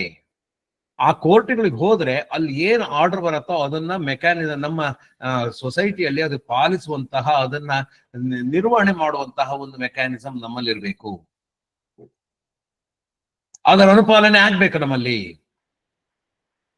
ಹಾಗಾಗಿ ಅದು ಒಂದು ನಮ್ಗೆ ಇಂಪಾರ್ಟೆಂಟ್. ಇನ್ನು ಬೇಸಿಕ್ ಕನ್ಸ್ಯೂಮರ್ ಪ್ರೊಟೆಕ್ಷನ್ ಆಕ್ಟ್ ಹೇಳುತ್ತೆ, ಎಲ್ಲೆಲ್ಲಿ ನೀವು ಕನ್ಸ್ಯೂಮರ್ಸ್ಗೆ ನೀವು ಸರ್ವಿಸ್ ಕೊಡ್ತೀರಿ ಅಥವಾ ನೀವು ಪ್ರಾಡಕ್ಟ್ ಅಲ್ಲಿ ಸೇಲ್ ಮಾಡ್ತೀರಿ ಆವಾಗ ಗ್ರಾಹಕರಿಗೆ ಶಿಕ್ಷಣ ಕೊಡಿ ಅಥವಾ ಗ್ರಾಹಕರಿಗೆ ಮಾಹಿತಿ ನೀಡಿ. ಏನು ಅದು ಇನ್ಫಾರ್ಮ್ ಕೊಟ್ಟಿರ್ಬೇಕು. ಅಂದ್ರೆ ಅವರ ಹಕ್ಕುಗಳೇನು ಅನ್ನೋದನ್ನ ಹೇಳಿರ್ಬೇಕು. ಯಾವ ಇದಕ್ಕೆ ಹೋಗ್ತೀವೋ ಅದರ ಬಗ್ಗೆ ಅವರಿಗೆ ಪೂರ್ತಿ ಹಕ್ಕುಗಳನ್ನ ಹೇಳಿರ್ಬೇಕು ನಾವು. ಅಂದ್ರೆ ನಿಮ್ಗೆ ಇಂತಿಂತ ರಿಟ್ರೆಸಲ್ ಪ್ರಾವಿಷನ್ ಇದೆ, ನೀವು ಇಂಥದ್ದು ಹೋಗ್ತಾ ಇದ್ದೀರಿ, ಹೀಗೀಗ ನಿಮ್ಗೆ ಪರಿಹಾರ ಸಿಗತ್ತೆ ಅಥವಾ ಪರಿಹಾರ ಕ್ರಮಗಳಿದಾವೆ, ದೂರುಗಳಿದ್ರೆ ನಮ್ಮಲ್ಲಿ ಪರಿಹರಿಸ್ಕೊಳ್ಬಹುದು. ಅಕಸ್ಮಾತ್ ನಮ್ಮಲ್ಲಿ ಪರಿಹಾರ ಆಗಿಲ್ಲ ಅಂದ್ರೆ ನೀವು ಕನ್ಸ್ಯೂಮರ್ ಕೋರ್ಟಿಗೆ ಹೋಗ್ಬೋದು. ಈ ಮಾಹಿತಿಯನ್ನ ಕೊಡಬೇಕು. ಸೊ ಇದಾಗಿತ್ತು ಕನ್ಸ್ಯೂಮರ್ ಪ್ರೊಟೆಕ್ಷನ್ ಆಕ್ಟ್ ಗಳ ಬಗ್ಗೆ ಒಂದಿಷ್ಟು ಮಾಹಿತಿ. ಇನ್ನು ಆರ್ಬಿಟ್ರೇಷನ್ ಅಂಡ್ ಕನ್ಸಿಲಿಯೇಷನ್ ಇದು ತುಂಬಾ ಮುಖ್ಯವಾದಂತ ಕಾಯ್ದೆ ನಮಗೆ, ಅದರಲ್ಲೂ ಕೋಆಪರೇಟಿವ್ಸ್ಗೆ. ಯಾಕೆಂದ್ರೆ ನಮ್ಮ ವ್ಯಾಜ್ಯಗಳೆಲ್ಲ ಬಗೆಹರಿಯುವಂಥದ್ದು ಆರ್ಬಿಟ್ರೇಷನ್ ನಲ್ಲಿ, ನಾವು ಕೋರ್ಟಿಗೆ ಹೋಗೋದಿಲ್ಲ. ರಾಜಿ ಮತ್ತು ಸಂಧಾನ ಕಾಯ್ದೆ. ಆರ್ಬಿಟ್ರೇಷನ್ ಅಂದ್ರೆ ಪಂಚಾಯಿತಿ ಅಂತ ಹೇಳ್ತೀವಿ ಅಥವಾ ರಾಜಿ ಅಂತೀವಿ. ಕನ್ಸಿಲಿಯೇಷನ್ ಅಂದ್ರೆ ಸಂಧಾನ. ರಾಜಿ ಮತ್ತು ಸಂಧಾನ ಕಾಯ್ದೆ ಅಂತ ಹೇಳ್ತಾರೆ, ಅಥವಾ ಪಂಚಾಯಿತಿ ಅಥವಾ ಮತ್ತು ಸಂಧಾನ ಕಾಯ್ದೆ ಅಂತ ಹೇಳ್ತಾರೆ. ನಾವು ಕೋರ್ಟಿಗೆ ಹೋಗೋದಿಲ್ಲ, ನಮ್ದೆಲ್ಲ AR ಕೋರ್ಟಿಗೆ ಹೋಗುತ್ತೆ ಅಂದ್ರೆ ಯಾವ್ದು ಕಾಯ್ದೆ ಅಡಿಯಲ್ಲಿ? ಆರ್ಬಿಟ್ರೇಷನ್ ಕಾಯ್ದೆಯಲ್ಲಿ. ನಾವು OTS ಮಾಡ್ತಾ ಇದೀವಿ ಅಂದ್ರೆ ಯಾವ ಕಾಯ್ದೆಯಲ್ಲಿ? ಕನ್ಸಿಲಿಯೇಷನ್ ಆಕ್ಟ್ ಇದೆ, ಆಕ್ಟ್ ಕೆಳಗಡೆಗೆ. ನಾವು ಸೆಟಲ್ಮೆಂಟ್ ಮಾಡ್ಕೊಳ್ತಾ ಇದೀವಿ ಅಂದ್ರೆ ಯಾವ ಆಕ್ಟ್ ಕೆಳಗಡೆ ಮಾಡ್ಕೊಳ್ತಾ ಇದೀವಿ? ಇದೇ ಆಕ್ಟ್ಗಳೇ. ನಮಗದ್ರ ಗೊತ್ತಿರೋದಿಲ್ಲ, ಯಾವ ಆಕ್ಟ್ ಅಂತ ಗೊತ್ತಿರಲ್ಲ. ನಾವು ಒಟ್ಟು ಸಂಧಾನ ಮಾಡ್ಕೊಂಡಿದೀವಿ, ರಾಜಿ ಮಾಡ್ಕೊಂಡಿದೀವಿ. ರಾಜಿ ಮಾಡ್ಕೊಳ್ಳೋದು ಅಂದ್ರೆ ಅದಕ್ಕೊಂದು ಕಾಯ್ದೆ ಇದೆ. ಇದು ನಮಗೆ ಒಂದು ಕ್ರುಷಿಯಲ್ ಲೆಜಿಸ್ಲೇಷನ್. ಇದು ಕೋರ್ಟಿನ ಹೊರಗಡೆ ನಮ್ಮ ವ್ಯಾಜ್ಯಗಳನ್ನ, ದೂರುಗಳನ್ನ, ತೊಂದರೆಗಳನ್ನ ಪರಿಹರಿಸಿಕೊಳ್ಳಿಕ್ಕೆ ಇರುವಂತಹ ಅತ್ಯುತ್ತಮವಾದಂತಹ ವೇದಿಕೆ ಇದು. ಪ್ರತಿಯೊಂದನ್ನು ಕೋರ್ಟಿಗೆ ತಗೊಂಡು ಹೋಗ್ಬೇಕು ಅನ್ನೋದಿಲ್ಲ ನಾವು. ಹಾಗಾಗಿ ಇದು ನಮಗೆ ತುಂಬಾ ಇಂಪಾರ್ಟೆಂಟ್ ಆಗುತ್ತೆ. ಸೊ ನಾವು ಯಾವುದೇ ಅಗ್ರಿಮೆಂಟ್ ಮಾಡ್ಕೊಳ್ಳೋದಿದ್ರು ಅದರಲ್ಲಿ ಆರ್ಬಿಟ್ರೇಷನ್ ಕಂಟೆಂಟ್, ಕನ್ಸಿಲಿಯೇಷನ್ ಆಕ್ಟ್ ನ ಕಂಟೆಂಟ್ ಇದೆಯಾ ಅಂತ ನೋಡ್ಕೊಳ್ಬೇಕಾಗತ್ತೆ. ಪಂಚಾಯತಿ ಕಾಯ್ದೆ ಅಂಶಗಳು ಎಲ್ಲ ನೀವು ವಿಮಾ ಕಾಯ್ದೆಗಳಲ್ಲಿ ಅಥವಾ ಇದರಲ್ಲೆಲ್ಲ ನೋಡಿ, ಅವರೆಲ್ಲ ಆರ್ಬಿಟ್ರೇಷನ್ ಕ್ಲಾಸ್ ಹಾಕಿರ್ತಾರೆ. ಆರ್ಬಿಟ್ರೇಷನ್ ಕ್ಲಾಸ್ ಅಂತಾನೆ ಇರ್ತದೆ. ನಿಮ್ಮ ಸಾಲದ ಅಗ್ರಿಮೆಂಟ್ ಅಲ್ಲಿ ಆರ್ಬಿಟ್ರೇಷನ್ ಕ್ಲಾಸ್ ಇದೆಯಾ? ಕನ್ಸಿಲಿಯೇಷನ್ ಕ್ಲಾಸ್ ಇದೆಯಾ? ಆರ್ಬಿಟ್ರೇಷನ್ ಮತ್ತು ಪಂಚಾಯತಿ ಕಾಯ್ದೆ ಅಂಶಗಳು ಮತ್ತು ಸಂಧಾನ ಕಾಯ್ದೆ ಅಂಶಗಳು ಅಂತೇಳಿ ಹಾಕೊಳ್ಬೇಕಾಗತ್ತೆ. ಆರ್ಬಿಟ್ರೇಷನ್ ಕ್ಲಾಸ್ ಅಥವಾ ಕನ್ಸಿಲಿಯೇಷನ್ ಕ್ಲಾಸ್ ಅದು ನಮ್ಮ ಲೋನ್ ಅಗ್ರಿಮೆಂಟ್ ಅಲ್ಲಿ ಇದೆಯಾ? ಅಂತ ಅಗ್ರಿಮೆಂಟ್ ನಾವು ಮಾಡ್ಕೊಳ್ಬೇಕು. ಆರ್ಬಿಟ್ರೇಷನ್ ಅಗ್ರಿಮೆಂಟ್, ಅದು ಆರ್ಬಿಟ್ರೇಷನ್ ಅಗ್ರಿಮೆಂಟ್ ಅಂದ್ರೆ ಸಪರೇಟ್ ಆಗಿ ಅವನು ವ್ಯಾಜ್ಯ ಬಂದ ನಂತರ ಆರ್ಬಿಟ್ರೇಷನ್ ಅಗ್ರಿಮೆಂಟ್ ಗೆ ಹೋಗ್ಬೇಕಾ? ಇಲ್ಲ. ನಿಮ್ಮ ಎಲ್ಲ ಅಗ್ರಿಮೆಂಟ್ ಅಲ್ಲೂ ಒಂದು ಆರ್ಬಿಟ್ರೇಷನ್ ಕ್ಲಾಸ್ ಇರುತ್ತೆ. ಆ ಕ್ಲಾಸ್ ಇದ್ರೆ ಮಾತ್ರ ಅದು ವ್ಯಾಲಿಡ್ ಇರ್ತದೆ. ಆ ವ್ಯಾಲಿಡ್ ಆರ್ಬಿಟ್ರೇಷನ್ ಕ್ಲಾಸ್ ಇದ್ರೆ ಆವಾಗ ನಾವು ಆರ್ಬಿಟ್ರೇಷನ್ ಪ್ರೊಸೀಡಿಂಗ್ಸ್ ಮಾಡಬಹುದು. ಹೆಚ್ಚಿನ ಲೋನ್ ಅಗ್ರಿಮೆಂಟ್ಗಳಲ್ಲಿ ಆರ್ಬಿಟ್ರೇಷನ್ ಕ್ಲಾಸ್ ಇರುತ್ತೆ. ನೀವೆಲ್ಲರೂ ನೋಡ್ಕೊಳ್ಳಿ, ನಿಮ್ಮ ಲೋನ್ ಅಗ್ರಿಮೆಂಟ್ಗಳಲ್ಲಿ ಅಥವಾ ಯಾವುದೇ ಅಗ್ರಿಮೆಂಟ್ಗಳಲ್ಲಿ ಆರ್ಬಿಟ್ರೇಷನ್ ಕ್ಲಾಸ್ ಇದೆಯಾ ನೋಡ್ಕೊಳ್ಳಿ. ಅಂದ್ರೆ ಆರ್ಬಿಟ್ರೇಷನ್ ಕ್ಲಾಸ್ ಇದ್ರೆ ಡೈರೆಕ್ಟ್ ಆಗಿ ನೀವು ಕೋರ್ಟಿಗೆ ಹೋಗ್ಬೇಕಾಗಿಲ್ಲ, ಆರ್ಬಿಟ್ರೇಷನ್ ಮುಗಿಸ್ಕೊಂಡೇ ಹೋಗ್ಬೇಕಾಗತ್ತೆ. ಹಾಗಾಗಿ ನಿಮ್ಮ ಬೈಲಾದಲ್ಲಿ ಮತ್ತು ಎಲ್ಲ ಕಾಂಟ್ರಾಕ್ಟ್ಗಳಲ್ಲಿ ಒಂದು ಆರ್ಬಿಟ್ರೇಷನ್ ಕ್ಲಾಸ್ ಅನ್ನ ಸ್ಟ್ಯಾಂಡರ್ಡ್ ಆಗಿ ಇಟ್ಕೊಂಡಿರಿ. ಅದು ನಿಮಗೆ ಎಲ್ಲ ಕಡೆಗೂ ಅದು ಅನುಕೂಲ ಆಗತ್ತೆ. ಮತ್ತೆ ಅದರಲ್ಲಿ ಕ್ಲಿಯರ್ ಆಗಿ ಸ್ಕೋಪ್ ಹೇಳಿ, ಯಾವಾಗ ನಾವು ಆರ್ಬಿಟ್ರೇಷನ್ ಹೋಗ್ಬೋದು, ಯಾವ ಇದಕ್ಕೆ ಎಲ್ಲೆಲ್ಲಿ ತೊಂದರೆಗಳಾದಾಗ ನಾವು ಆರ್ಬಿಟ್ರೇಷನ್ ಹೋಗ್ಬೋದು ಅನ್ನೋದು ಕರೆಕ್ಟ್ ಆಗಿ ಹೇಳ್ಕೊಂಡಿರಿ. ಅಗ್ರಿಮೆಂಟಿನ ಪಾರ್ಟ್ ಇದು. ಇನ್ನು ಕನ್ಸಿಲಿಯೇಷನ್, ಆರ್ಬಿಟ್ರೇಷನ್ ಬೇರೆ, ಕನ್ಸಿಲಿಯೇಷನ್ ಬೇರೆ. ಎರಡೂ ಆಕ್ಟ್ ಒಂದೇ ಆಕ್ಟ್ ಕೆಳಗಡೆ ಬರ್ತದೆ, ಎರಡೂ ಆಸ್ಪೆಕ್ಟ್ಗಳು. ಆದ್ರೆ ಆರ್ಬಿಟ್ರೇಷನ್ ಬೇರೆ, ಪಂಚಾಯಿತಿನೇ ಬೇರೆ, ಕನ್ಸಿಲಿಯೇಷನ್ ಬೇರೆ. ಪಂಚಾಯಿತಿ ಅಂದ್ರೆ ಬೇರೆಯವರು ನಮ್ಮ ಜೊತೆಗೆ ಇದ್ದು ಪಂಚಾಯಿತಿ ಮಾಡ್ತಾವೆ, ಪಂಚನಾಮೆ ಮಾಡ್ಕೊಳ್ಳೋದು ಪಂಚಾಯಿತಿ ಅಂತ ಹೇಳೋದು ಗೊತ್ತಿದೆ ನಿಮಗೆ. ಆದ್ರೆ ಕನ್ಸಿಲಿಯೇಷನ್ ರಾಜಿ ಸಂಧಾನ, ನಮ್ಮಲ್ಲಿ ರಾಜಿ ಸಂಧಾನ ಆಗುವಂಥದ್ದು. ರಾಜಿ ಸಂಧಾನ ಇದು ಕೂಡ ಆಲ್ಟರ್ನೇಟಿವ್ ಡಿಸ್ಪ್ಯೂಟ್ ರೆಸಲ್ಯೂಷನ್. ಪಂಚಾಯತಿ ಕಾಯ್ದೆ ಹೋಗೋಕ್ಕಿಂತ ಮೊದಲು ಕನ್ಸಿಲಿಯೇಷನ್ ಆಗ್ಬಿಟ್ರೆ ನಮ್ಗೆ ಅಲ್ಲಿ ಮುಗಿಯತ್ತೆ. ಇದು ಕೂಡ ಒಂದು ಆಲ್ಟರ್ನೇಟಿವ್ ಡಿಸ್ಪ್ಯೂಟ್ ರೆಸಲ್ಯೂಷನ್. ಇದು ಒಂದು ಪರ್ಯಾಯ ವ್ಯಾಜ್ಯ ಪರಿಹಾರ ವೇದಿಕೆ. ಇದರಲ್ಲಿ ಏನು ಮುಖ್ಯವಾಗಿ ಬೇಕಾಗಿರುವಂತ ನಮ್ಮಲ್ಲಿ ಒಂದು ಸಂಧಾನ ಮಾಡುವಾಗ ನಮ್ಮ ಬಗ್ಗೆ ವಿಶ್ವಾಸ ಇರಬೇಕು, ಒಂದು ಕಾನ್ಫಿಡೆನ್ಶಿಯಾಲಿಟಿ ಇರಬೇಕು. ಮತ್ತೆ ಈ ರಾಜಿ ಸಂಧಾನ ಮಾಡುವಂಥದ್ದು ಒಂದು ಗೌಪ್ಯವಾದಂತಹ ಕ್ರಮ. ಗೌಪ್ಯ ಅಂತ ಹೇಳಿದ್ರೆ ಏನೋ ಸೊಸೈಟಿಗೆ ವಿರುದ್ಧ ಅಂತಲ್ಲ, ಅದನ್ನ ತುಂಬಾ ದೊಡ್ಡಕ್ಕೆ ಪಬ್ಲಿಕ್ ಮಾಡ್ಲಿಕ್ಕೆ ಹೋಗೋದಿಲ್ಲ, ಒಂದು ಗೌಪ್ಯವಾಗಿ ಮಾಡ್ಕೊಳ್ತೀವಿ. ಕನ್ಸಿಲಿಯೇಷನ್ ಪ್ರೊಸೀಡಿಂಗ್ಸ್ ಯೂಶುವಲಿ ಕಾನ್ಫಿಡೆನ್ಶಿಯಲ್ ಆಗಿರುತ್ತೆ. ಈ ರಾಜಿ ಸಂಧಾನ ಕಾಯ್ದೆಯಲ್ಲಿ ರಾಜಿಗಾಗಲಿ ಅಥವಾ ಆರ್ಬಿಟ್ರೇಷನ್, ಪಂಚಾಯತಿಗಾಗಲಿ ಅಥವಾ ಕನ್ಸಿಲಿಯೇಷನ್ಗಾಗ್ಲಿ ಒಬ್ಬ ಆರ್ಬಿಟ್ರೇಟರ್ ಅಂತ ತಗೊಳ್ತೀವಿ ನಾವು. ಆರ್ಬಿಟ್ರೇಟರ್ ಅಂದ್ರೆ ಯಾರು? ಆರ್ಬಿಟ್ರೇಟರ್ ಹೇಗಿರ್ಬೇಕು ಅಂದ್ರೆ ನ್ಯೂಟ್ರಲ್ ಅಂಡ್ ಇಂಪಾರ್ಷಿಯಲ್. ಅವನು ನನ್ನ ಪರವಾಗಿ ಆಗಲಿ ಅವನ ಪರವಾಗಿ ಆಗಿರಲಿ ಇರಬಾರ್ದು, ಅವನು ಮಧ್ಯಸ್ಥಗಾರನಾಗಿರಬೇಕು, ಅವನು ನ್ಯೂಟ್ರಲ್ ಆಗಿರ್ಬೇಕು, ಅವನಿಗೆ ಸಮಾನ ಮನಸ್ಕರಾಗಿರ್ಬೇಕು. ಯಾವುದೇ ರೀತಿಯ ಆ ಕಡೆ ಅಥವಾ ಈ ಕಡೆಗೆ ಪಾರ್ಶಿಯಾಲಿಟಿ ಇರಬಾರ್ದು, ತಾರತಮ್ಯ ಮಾಡಬಾರ್ದು. ಹಾಗಾಗಿ ನ್ಯೂಟ್ರಲ್ ಆಗಿರ್ಬೇಕು. ಆದ್ರೆ ಎಕ್ಸ್ಪರ್ಟೈಸ್ ಇರ್ಬೇಕು ಅವನಿಗೆ, ಸಾಲದ ಕಾಯ್ದೆಗಳ ಬಗ್ಗೆ ಗೊತ್ತಿರ್ಬೇಕು. ಅವ್ನು ನ್ಯೂಟ್ರಲ್ ಹೌದು ಸರ್, ಅವನು ಯಾರ ಪರವಾಗೂ ಇಲ್ಲ, ಆದ್ರೆ ಅವನಿಗೆ ಈ ಕಾಯ್ದೆ ಬಗ್ಗೆ ಅಥವಾ ಈ ವ್ಯವಹಾರದ ಬಗ್ಗೆ ಏನು ನಾಲೆಡ್ಜ್ ಇಲ್ಲ ಅಂದ್ರೆ ಅವನು he is not A good arbitrator. Appointment ಹೇಗ್ ಮಾಡ್ಬೇಕು ಅನ್ನೋ ಮೆಥಡ್ಗಳನ್ನ ಮಾಡ್ಕೊಳ್ಳಿ. ಅಂದ್ರೆ ಯೂಶುವಲ್ ಆಗಿ ಒಂದು ಸ್ಟ್ಯಾಂಡರ್ಡ್ ಫಾರ್ಮ್ಯಾಟ್ ಏನಿದೆ ಅಂದ್ರೆ, ನನಗೆ ಈಗ ರವೀಂದ್ರನಾಥ್ಗೂ ಒಂದು ಸಹಕಾರ ಸಂಘಕ್ಕೂ ವ್ಯಾಜ್ಯ ಬಂತು ಅಂದ್ರೆ ಆರ್ಬಿಟ್ರೇಷನ್ ಹೆಂಗ್ ಮಾಡ್ಬೋದು ಅಂದ್ರೆ, ರವೀಂದ್ರನಾಥ್ 2 ಜನರನ್ನು ಸೂಚನೆ ಮಾಡ್ತಾನೆ, ಹಾಗೆ ಆ ಸಹಕಾರಿ ಕೂಡ 2 ಜನರನ್ನು ಸೂಚನೆ ಮಾಡ್ತಾರೆ. ಅವರಿಬ್ರು ಆರ್ಬಿಟ್ರೇಟರ್ ಆಗ್ತಾರೆ, ಅವರು ನ್ಯೂಟ್ರಲ್ ಆಗಿರ್ತಾರೆ, ಇಂಪಾರ್ಷಿಯಲ್ ಆಗಿರ್ತಾರೆ. ನೀವು ಅಪಾಯಿಂಟ್ ಮಾಡಿದವರನ್ನ ನಾನು ಒಪ್ಕೊಳ್ತೀನಿ, ನಾನು ಅಪಾಯಿಂಟ್ ಮಾಡಿದವರನ್ನ ಸಹಕಾರಿ ಒಪ್ಕೊಳತ್ತೆ. ನಂತರ ಅವರಲ್ಲಿ ಇಬ್ರು 2 ಜನ 4 ಜನ ಸೇರಿ ಒಬ್ಬರನ್ನ ಅಪಾಯಿಂಟ್ ಮಾಡ್ತಾರೆ. ಅವ್ರು ಎಲ್ಲರಿಗೂ ಅನುಕೂಲ ಆಗಂಗೆ ಮತ್ತೊಬ್ಬರನ್ನ ಅಪಾಯಿಂಟ್ ಮಾಡ್ತಾರೆ. ಒಟ್ಟು 5 ಜನ ಇರ್ತಾರೆ. ಪಂಚಾಯಿತಿ 5 ಜನ ಮಿನಿಮಮ್ ಇರಬೇಕು. ಆ 5 ಜನ ಸೇರಿ ಆರ್ಬಿಟ್ರೇಷನ್ಗೆ ಒಂದು ಡಿಸಿಷನ್ ತಂದ್ರೆ it is legally binding on both the parties. ಅರ್ಥ ಆಯ್ತಲ್ಲ ಪಂಚಾಯತಿ ಮಾಡುವಂತದ್ದು ಹೇಗೆ ಅಂತ. ಆ ಪ್ರಾಸೆಸ್ ನಮ್ಮಲ್ಲಿ ಇರಬೇಕು. ಆರ್ಬಿಟ್ರಲ್ ಪ್ರೊಸೀಡಿಂಗ್ಸ್ ಹೆಂಗಿರುತ್ತೆ, ಇದು ಫೈರ್ ಅಂಡ್ ಎಫಿಷಿಯಂಟ್ ಆಗಿರ್ಬೇಕು, ಯಾರಿಗೂ ತೊಂದರೆ, ಇಬ್ರಿಗೂ ಸಮಾನ ಸರಿಯಾಗಿದೆ ಅಂತ ಅನ್ಸಿರ್ಬೇಕು.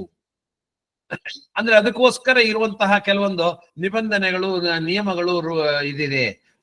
Establish rules and procedures follow ಮಾಡ್ಕೊಳ್ತಾ ಇದ್ದಾರೆ. ಹಾಗೆ ಅದು ಕೂಡ ತುಂಬಾ ಕಾನ್ಫಿಡೆನ್ಶಿಯಾಲಿಟಿ ಇದೆ. ಯಾವುದೇ ರೀತಿಯ ಅಂದ್ರೆ ಅದನ್ನು ಬೇರೆಯವರಿಗೆ ಹೇಳೋದಿಲ್ಲ.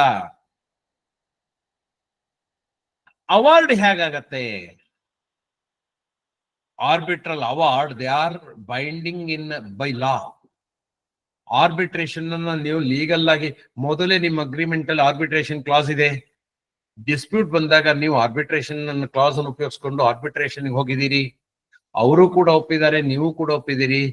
ಆ ಅವಾರ್ಡ್ ಏನ್ ಹೇಳತ್ತೆ, ಅವ್ರು ಯಾರು ಅವಾರ್ಡ್ ಕೊಡ್ತಾರೆ, ನಮಗೀಗ AR ಅಥವಾ DR ಅಥವಾ ಹೌದು ನಮ್ಗೆ ಎಸ್ಟಾಬ್ಲಿಷ್ಡ್ ಆರ್ಬಿಟ್ರೇಟರ್, ನಾವು AR ಕೋರ್ಟಿಗೆ ಹೋಗ್ತೀವಿ. ನಾವು ಅವರು ಕೊಟ್ಟಂತಹ ಏನು ತೀರ್ಮಾನ ಇದೆ ಅದು ಇಬ್ಬರಿಗೂ ಬೈಂಡಿಂಗ್ ಆಗಿರತ್ತೆ. ಮೇಲ್ಮನವಿ ಹೋಗ್ಬಾರ್ದು ಅಂತಿಲ್ಲ, ಆದ್ರೆ ಇದನ್ನ ನಾವು ತಿರಸ್ಕರಿಸುವಂತಿಲ್ಲ.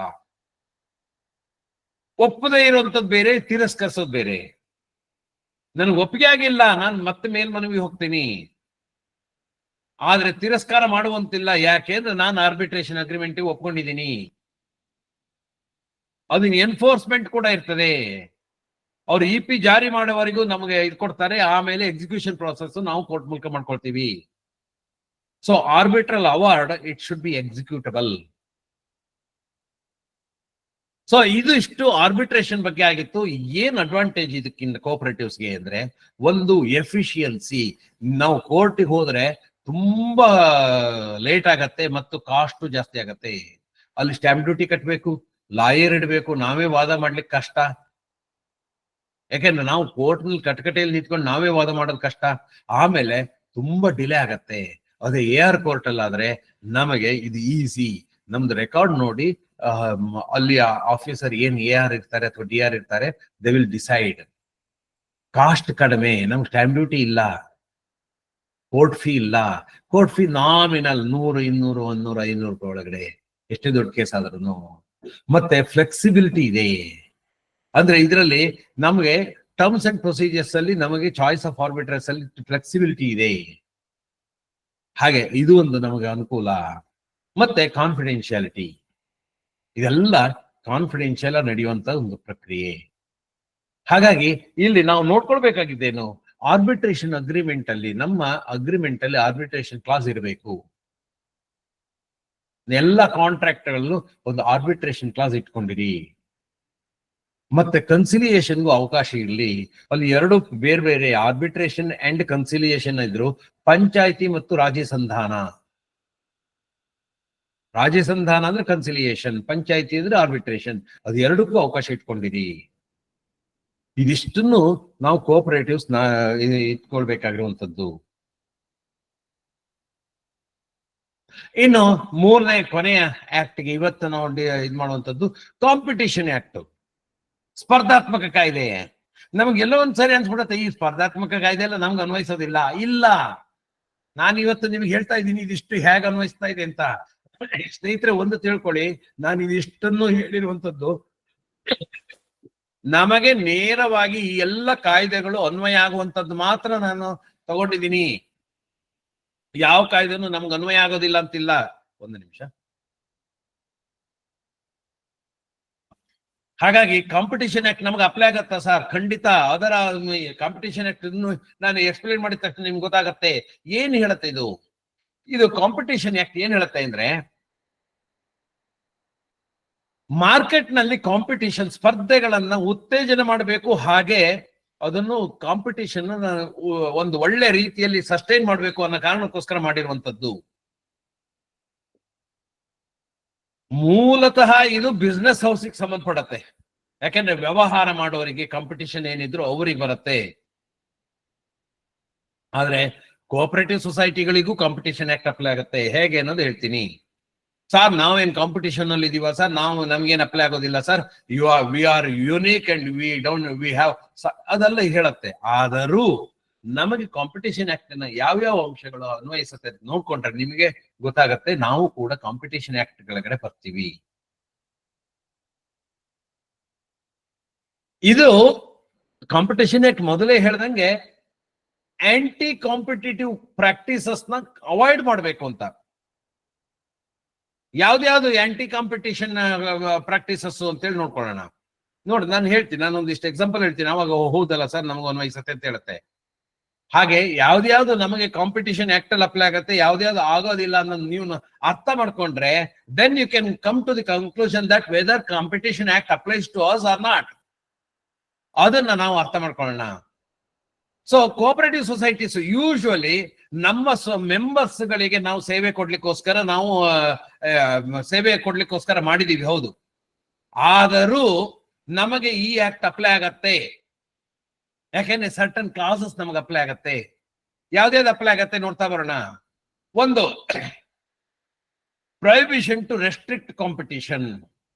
ಇದು ತುಂಬಾ ಮುಖ್ಯವಾಗಿರುವಂತದ್ದು ನಮಗೆ. ಅಂದ್ರೆ ಆಕ್ಟ್ ಯಾವುದೇ ಅಗ್ರಿಮೆಂಟ್ ಅನ್ನ ನಾವು ಮಾಡಿಕೊಂಡು ಆ ರೀತಿ ಕಾಂಪಿಟೇಷನ್ ನ ರೆಸ್ಟ್ರಿಕ್ಟ್ ಮಾಡ್ಲಿಕ್ಕೆ ಹೋಗ್ತಾ ಇದೀವಿ ಅಂತ ಹೇಳಿದ್ರೆ that is not viable, that is not tenable in law. ಯಾಕಂದ್ರೆ ಪ್ರೈಸ್ ಫಿಕ್ಸಿಂಗ್, ನಾವು ಬೇರೆ ಬೇರೆ ಕೋಆಪರೇಟಿವ್ ಸೊಸೈಟಿಗಳ ಜೊತೆಗೆ ಸೇರ್ಕೊಂಡು ನಾವು ಪ್ರೈಸ್ ಫಿಕ್ಸಿಂಗ್ ಮಾಡ್ಕೊಂಡ್ಬಿಡ್ತೀವಿ. ಅಥವಾ ಬೇರೆ ಬಿಸ್ನೆಸ್ ಹೌಸ್ಗಳಿಗೆ ನಮ್ದೆಲ್ಲ ಈ ಸ್ಟ್ಯಾಂಡರ್ಡ್, ನಾವು ಹಿಂಗೆ ಮಾಡ್ತೀವಿ, ನೀವು ಹಿಂಗೆ ಮಾಡಿ, ಬೇರೆ ಯಾರು ಮಾರ್ಕೆಟ್ಗೆ ಬರಬಾರ್ದು, ಹಂಗ್ ಮಾಡೋಣ. Then it is against the spirit of competition. The Competition Act, it prohibits such agreements. ಬೇರೆ ಕೋಆಪರೇಟಿವ್ ಸೊಸೈಟಿ ಆಗಿರ್ಬೋದು ಅಥವಾ ಬೇರೆ ಮಾರ್ಕೆಟಿಂಗ್ ಏಜೆನ್ಸಿ ಇರ್ಬೋದು, ಯಾವುದ್ರ ಜೊತೆಗೂ ನೀವು ಕಾಂಪಿಟಿಷನ್ ಅನ್ನ ರೆಸ್ಟ್ರಿಕ್ಟ್ ಮಾಡುವಂತಿಲ್ಲ. Competition should be encouraged. ಯಾವಾಗ್ಲೂ ಅದನ್ನು ಎನ್ಕರೇಜ್ ಮಾಡುವಂಗಿರ್ಬೇಕು. ಮತ್ತೆ ಬಿಡ್ ರಿಗ್ಗಿಂಗ್ ಅಂದ್ರೆ ನಿಮ್ಮಲ್ಲಿ ಯಾವ್ದಾದ್ರು ಒಂದು ಬಿಡಿಕಿಗೆ ಹೊತ್ತು ಅಂತ ಹೇಳಿದ್ರೆ ಅದನ್ನ ರಿಗ್ಗಿಂಗ್ ಮಾಡುವಂತದ್ದು, ಅಂದ್ರೆ ಮೊದಲೇ ರಿಂಗ್ ಆಗ್ಬಿಡುವಂತದ್ದು. ಅಂದ್ರೆ ಈಗ ಫಾರ್ ಎಕ್ಸಾಂಪಲ್ ನಮ್ಮಲ್ಲಿ ಆಕ್ಷನ್ ಮಾಡ್ತೀವಿ, ನಾವು ಯಾವ್ದನ್ನ ಆಕ್ಷನ್ ಮಾಡ್ತೀವಿ, ನಾವು ಯಾವ್ದೊಂದು ವೆಹಿಕಲ್ ಆಕ್ಷನ್ ಮಾಡ್ತೀವಿ ಅಥವಾ ಗೋಲ್ಡ್ ಆಕ್ಷನ್ ಮಾಡ್ತೀವಿ. ಗೋಲ್ಡ್ ಅನ್ನ ರವೀಂದ್ರನಾಥ್ ಗೋಲ್ಡ್ ಇಟ್ಟಿದ್ದಾನೆ, ಅದು ಮಾರ್ಕೆಟ್ ನಲ್ಲಿ ಆಕ್ಚುಲಿ 1.5 ಲಕ್ಷ ರೂಪಾಯಿ ಬೆಲೆ ಬಾಳತ್ತೆ. ನಿಮಗೆ 75,000 ರೂಪಾಯಿ ಡ್ಯೂ ಇದೆ. ಅದಕ್ಕೆ ನಾವು ರಿಂಗ್ ಹಾಕೊಳ್ಳೋಣ ಸರ್, ಒಂದು 80,000 85,000 ರೂಪಾಯಿ ಮಾಡ್ಕೊಬಿಡೋಣ, ಅದಕ್ಕಿಂತ ಮೇಲ್ ಬಿಡ್ ಮಾಡೋದು ಬೇಡ, ರಿಂಗ್ ಹಾಕ್ತಿವಿ ಅಂತ ಹೇಳಿದ್ರೆ ಅದು it is against competition act. ಆವಾಗ ರವೀಂದ್ರನಾಥ್ ಒಪ್ಪೋದಿಲ್ಲ. ಇದಕ್ಕೆ ನಿಮಗೆ ಇಲ್ಲ ಸರ್, ನಮ್ದು ಬೆಲೆ ಜಾಸ್ತಿ ಬರ್ತಾ ಇತ್ತು, ನೀವು ಇದಾಗಿದ್ದೀರಿ, ರಿಂಗ್ ಆಗಿದ್ದೀರಿ, ನೀವೆಲ್ಲ ಸೇರಿ ರಿಗ್ಗಿಂಗ್ ಮಾಡ್ತಾ ಇದ್ದೀರಿ, ಹಾಗಾಗಿ ನಾನು ಅದನ್ನ ಬೇರೆ ಕಡೆ ಮಾರಿ ನಾನು ನಿಮ್ಗೆ ದುಡ್ಡು ತಂದು ಕೊಡ್ತೀನಿ ಅಂದ್ರೆ ಯು ನೀಡ್ ಟು ಒಬ್ಲೈಜ್. ಅರ್ಥ ಮಾಡ್ಕೊಳ್ಳಿ, ಅದು ಪ್ರೈಮಾ ಫೇಸಿ ಅದು ಇಷ್ಟು ತೊಲ ಇದೆ, ಇಷ್ಟು ಗ್ರಾಮ್ ಇದೆ ಅಂತ ಹೇಳಿದಾಗ, ಇವತ್ತಿನ ಮಾರ್ಕೆಟ್ ರೇಟ್ ಇಷ್ಟಿದೆ ಅಂತ ಹೇಳಿದಾಗ ಅದು ಯಾರಿಗಾರು ಗೊತ್ತಾಗುತ್ತೆ ಇಷ್ಟು ಬೆಲೆ ಬಾಳತ್ತೆ ಅಂತ. ಅದ್ರ ಅರ್ಧದಷ್ಟು ರೇಟಿಂಗ್ ನಾವೆಲ್ಲ ತಗೊಂಡ್ಬಿಡೋಣ ಅಂತ ಹೇಳಿದ್ರೆ, ಅಂದರೆ ಬೈ ಬಿಕಮಿಂಗ್ ಎ ರಿಂಗ್ ನೀವು ಒಬ್ಬ ಗ್ರಾಹಕನನ್ನ, ಒಬ್ಬ ಕನ್ಸ್ಯೂಮರ್ ಅನ್ನ, ಅವನ ಪೊಸಿಷನ್ ಅನ್ನ ಏನ್ ಮಾಡಬಾರ್ದು, ನೀವು ದುರುಪಯೋಗ ಪಡಿಸ್ಕೊಳ್ಬಾರ್ದು. ಸೊ ಆ ರೀತಿ ನೀವೇನಾದ್ರು ಎಂಟಿಟೀಸ್ ಜೊತೆಗೆ ಮ್ಯಾನಿಪುಲೇಟ್ ಮಾಡ್ಕೊಂಡು ಬಿಡ್ಡಿಂಗ್ ಅಲ್ಲಿ ಕಡಿಮೆ ಮಾಡಿದ್ರಿ ಅಂದ್ರೆ he can go for competition act ಕೆಳಗಡೆ ಹೋಗಿ ಅದನ್ನ ರೀಟೆಂಡ್ರಿ ಹಾಕ್ಸ್ಬೋದು. ಅರ್ಥ ಮಾಡ್ಕೊಳ್ಳಿ. ಮತ್ತೆ ಮಾರ್ಕೆಟ್ ಶೇರಿಂಗ್, ನಮಗೆ ನಾವೇ ಒಂದಿಷ್ಟು ಮಾರ್ಕೆಟ್ ಶೇರಿಂಗ್, ನನಗೆ ಇದಿಷ್ಟು ಇದಿರ್ಲಿ, ನಿಮಗೆ ಇದಿಷ್ಟು ಇರ್ಲಿ ಅಂತೇಳಿ ಮಾರ್ಕೆಟ್ ನಲ್ಲಿ ಇದಿಷ್ಟು ಏರಿಯಾ ನಂಗೆ, ಇದಿಷ್ಟು ಏರಿಯಾ ಹಿಂಗೆ ಅಂತೇಳಿ ಮಾರ್ಕೆಟ್ ಶೇರಿಂಗ್ ಏನಾದ್ರು ಮಾಡ್ಕೊಳ್ಲಿಕ್ಕೆ ಅಗ್ರಿಮೆಂಟ್ ಮಾಡ್ಕೊಂಡ್ವಿ, ಅದು whether it is written or oral ನಮ್ಮ ಅಂಡರ್ಸ್ಟ್ಯಾಂಡಿಂಗ್ ಅಲ್ಲಿ ಮಾಡ್ಕೊಂಡಿದೀವಿ. ಈ ರಿಗ್ಗಿಂಗ್ ಕೂಡ ನೀವೇನು ಅಂಡರ್ಸ್ಟ್ಯಾಂಡಿಂಗ್ ಅಲ್ಲೇ ಮಾಡ್ಕೊಳ್ತೀರಿ. But that is void. Competition act ಕೆಳಗಡೆ ಅವ್ರಿಗೆ ಚೆನ್ನಾಗಿ ಗ್ರಾಹಕನಿಗೆ ನಾಲೆಡ್ಜ್ ಇತ್ತು ಅಂದ್ರೆ, ಸರ್ ಕಾಂಪಿಟೇಷನ್ ಆಕ್ಟ್ ಕೆಳಗಡೆ ನಾನು ಅಪ್ಲೈ ಮಾಡ್ತೀನಿ, ಇಟ್ ಈಸ್ ರಾಂಗ್ ಅಂತ ಹೇಳಿದ್ರೆ ದೆನ್ ಅದು ರೀಟೆಂಡರ್ ಆಗತ್ತೆ under the supervision of some judge. Legal ಇರೋದನ್ನ ಯಾರನ್ನು ಅಪಾಯಿಂಟ್ ಮಾಡ್ತಾರೆ, ಅವರ ಸೂಪರ್ವಿಷನ್ ನಲ್ಲಿ ನೀವು ರಿಯಾಕ್ಷನ್ ಮಾಡ್ಬೇಕಾಗತ್ತೆ. ಹಾಗೇನೆ ಇದನ್ ಕೂಡ ರೆಸ್ಟ್ರಿಕ್ಟ್, ಏನಾದ್ರು ಕಾಂಪಿಟಿಷನ್ ಅನ್ನ, ಸ್ಪರ್ಧೆಗಳನ್ನ ರೆಸ್ಟ್ರಿಕ್ಟ್ ಮಾಡ್ಲಿಕ್ಕೆ ಹೋದ್ರೆ ಆ ರೀತಿಯ ಸನ್ನಿವೇಶಗಳಲ್ಲಿ competition act plays its role. ಆಮೇಲೆ ನೀವು ಯಾವ್ದೋ ಒಂದು ಇದಕ್ಕೆ ಅಪ್ಲೈ ಮಾಡಿರ್ತೀರಿ, ಅಲ್ಲಿ ಹೋದಾಗ ಬಾಯ್ಕಟ್ ಮಾಡ್ತೀವಿ ನಾವು. ಯಾವ್ದೋ ಒಂದು ಸರ್ಟನ್ ಅವ್ರಾದ್ರೆ ನಮ್ಗೆ ಬೇಡ, ನಾವು ಅವ್ರ ಜೊತೆ ವ್ಯವಹಾರ ಮಾಡೋದಿಲ್ಲ. ಯಾರ್ದೋ ಒಬ್ಬ ಮನುಷ್ಯನನ್ನ ನೀವು ಸಿಂಗಲ್ ಔಟ್ ಮಾಡುವಂತದ್ದು ಅಥವಾ ಅವನನ್ನು ಸ್ಪರ್ಧೆಯಿಂದ ಹೊರಗಿಡುವಂತದ್ದು ಮಾಡಿದರೆ, ಸೊ ಯಾವುದೇ ಒಬ್ಬ ಸಪ್ಲೈಯರ್ ಇರ್ಬೋದು ಅಥವಾ ಕಸ್ಟಮರ್ ಇರ್ಬೋದು, ಆ ಕಾಂಪಿಟೇಷನ್ ಅವಾಯ್ಡ್ ಮಾಡ್ಲಿಕ್ಕೋಸ್ಕರ ಎಲಿಮಿನೇಟ್ ಮಾಡಿದ್ರಿ ಅಂದ್ರೆ that is against the spirit of competition act. ಅಥವಾ ನಿಮ್ಮಲ್ಲಿ ಡಾಮಿನೆಂಟ್ ಪೊಸಿಷನ್ ಇದ್ದೀರಿ ಆ ಊರಿನಲ್ಲಿ ಅಥವಾ ಆ ಜಿಲ್ಲೆಯಲ್ಲಿ, ನಿಮ್ದು ಅತಿ ದೊಡ್ಡ ಸಂಸ್ಥೆ, ಬೇರೆ ಎಲ್ಲರೂ ನಿಮ್ಮ ಮಾತು ಕೇಳ್ತಾರೆ, ಆವಾಗ ಆ ರೀತಿ ಆ ಪೊಸಿಷನ್ ಅನ್ನ ಹೋಲ್ಡ್ ಮಾಡ್ಕೊಂಡು ಬೇರೆಯವ್ರನ್ನೆಲ್ಲ ನೀವು ಹಿಡಿದಿಟ್ಕೊಳ್ಳಿಕ್ ಪ್ರಯತ್ನ ಮಾಡಿದ್ರೆ ಅದು ಕೂಡ ನಿಮ್ಗೆ ಎಗ್ನೆಸ್ಟ್ ಆಗತ್ತೆ. ಅಂದ್ರೆ ಪ್ರಿಡೇಟರಿ ಪ್ರೈಸಿಂಗ್ ಅಂದ್ರೆ ನಾನು ಪ್ರೈಸ್ ಫಿಕ್ಸ್ ಮಾಡಿದ್ದೆ, ನಾವು ಇದು ಅಲ್ಟಿಮೇಟ್, ಮತ್ತಿನ್ಯಾವ್ದು ಇದ್ ಮಾಡ್ಬೇಡಿ ಅಂತೇಳಿ. ಅಂದ್ರೆ ಕೆಲವು ಸಾರಿ ಏನ್ ಮಾಡ್ತಾರೆ ಅಂದ್ರೆ ಅನ್ರೀಸನ್, ನಾವು ಸಿಕ್ಕಾಪಟ್ಟೆ ಫಂಡ್ಸ್ ಇದೆ ನನ್ನ ಹತ್ರ, ಆ ಕಾಂಪಿಟೇಷನ್ ಅವಾಯ್ಡ್ ಮಾಡ್ಲಿಕ್ಕೋಸ್ಕರ ಏನ್ ಮಾಡ್ತಾನೆ, ಲೋ ಪ್ರೈಸ್ ಹಾಕಿ ನಾನು ಒಂದ್ಸರಿ ಅಂದ್ರೆ ಕಾಂಪಿಟೇಟರ್ ಅಷ್ಟು ಓಡೋಗ್ಬೇಕು ಅಥವಾ ಅವ್ರನ್ನ ಇದಾಗ್ಬೇಕು. ಆ ರೀತಿ ಏನಾದ್ರು ಮಾಡಿದ್ರಿ ಅಂದ್ರೆ it is against the spirit of competition act. ಅಥವಾ ನಮ್ಮ ಡಾಮಿನೆಂಟ್ ಪೊಸಿಷನ್, ನಾನು ತುಂಬಾ ಪ್ರಮುಖವಾದ ಇದರಲ್ಲಿ ಇದ್ದೀನಿ, ಪೊಸಿಷನ್ ಅಲ್ಲಿ ಇದ್ದೀನಿ, ನಮ್ಮ ಸಂಸ್ಥೆ ತುಂಬಾ ಚೆನ್ನಾಗಿದೆ ಅಂತ ಸ್ಥಿತಿಯಲ್ಲಿ ನಾವೇನಾದ್ರು ಕೆಲವೊಂದು ಬಿಸ್ನೆಸ್ ಮಾರ್ಕೆಟ್ ಆಕ್ಸೆಸ್ ಕೊಡ್ಲಿಲ್ಲ, ಡಿನೇ ನಾವು ಅವರಿಗೆ ಅವಕಾಶ ಕೊಡ್ಲಿಲ್ಲ ಅಂತ ಹೇಳಿದ್ರೆ that's also against the competition act. ಯಾರಿಗೋ ಒಬ್ಬರಿಗೆ, ಕೆಲವರಿಗೆ ಅನ್ಫೈರ್ ಆಗಿ ಅವನಿಗೆ ಇದು ಮಾಡುವಂತದ್ದು, ಏನು ಇಂಪೋಸಿಂಗ್ ಬಾರ್, ಅವನು ಪಾರ್ಟಿಸಿಪೇಟ್ ಮಾಡುವಂಗಿಲ್ಲ. ಯಾಕೆ ಮಾಡಬಾರ್ದು ಅಂದ್ರೆ ರೀಸನ್ ಇಲ್ಲ, ಅವ್ನು ಮಾಡಬಾರ್ದು ಅಷ್ಟೇ. ಅಥವಾ ಇಂಪೋಸಿಂಗ್ ಡಿಸ್ಕ್ರಿಮಿನೇಟರಿ ಟರ್ಮ್ಸ್, ಅಂದ್ರೆ ಕೆಲವೊಂದ್ಸರಿ ಏನಾಗತ್ತೆ, ಇದನ್ನ ನಾವು ಮಾಡ್ತಾ ಇರ್ತೀವಿ ಸ್ನೇಹಿತರೆ, ಇದನ್ನ ಅರ್ಥ ಮಾಡ್ಕೊಳ್ಳಿ. ನಮ್ಮಲ್ಲಿ ಲೋನ್ ಅಗ್ರಿಮೆಂಟ್ ಮಾಡ್ಕೊಳ್ಳುವಾಗ ಕೆಲವೊಂದು ವರ್ಗಕ್ಕೆ ವಿಶೇಷ ಟರ್ಮ್, ಸಹಕಾರಿಗಳಲ್ಲಿ ಸದಸ್ಯರು ತಗೊಂಡ್ರೆ ಸಾಲದ ಮೇಲಿನ ಇಂಟ್ರೆಸ್ಟ್ 14%, ಅದೇ ನಿರ್ದೇಶಕರು ತಗೊಂಡ್ರೆ 12%. ಒಂದು ಸಾಲವನ್ನ ಯಾರೇ ತಗೊಂಡಿರ್ಲಿ ಅವ್ರಿಗೆ ಸೇಮ್ ಪರ್ಸೆಂಟೇಜ್ ಆಫ್ ಇಂಟ್ರೆಸ್ಟ್ ಹಾಕ್ಬೇಕಾಗತ್ತೆ. ಅಂದ್ರೆ ಡಿಫರೆಂಟ್ ಕೆಟಗರಿ ಮಾಡ್ಕೊಂಡು ಅವ್ರವ್ರಿಗೆ ಬೇರೆ ಬೇರೆ ರೇಟ್ ಆಫ್ ಇಂಟ್ರೆಸ್ಟ್ ಅನ್ನ ಫಾರ್ ದಿ ಸೇಮ್ ಪ್ರಾಡಕ್ಟ್ ಹಾಕುವಂತಿಲ್ಲ.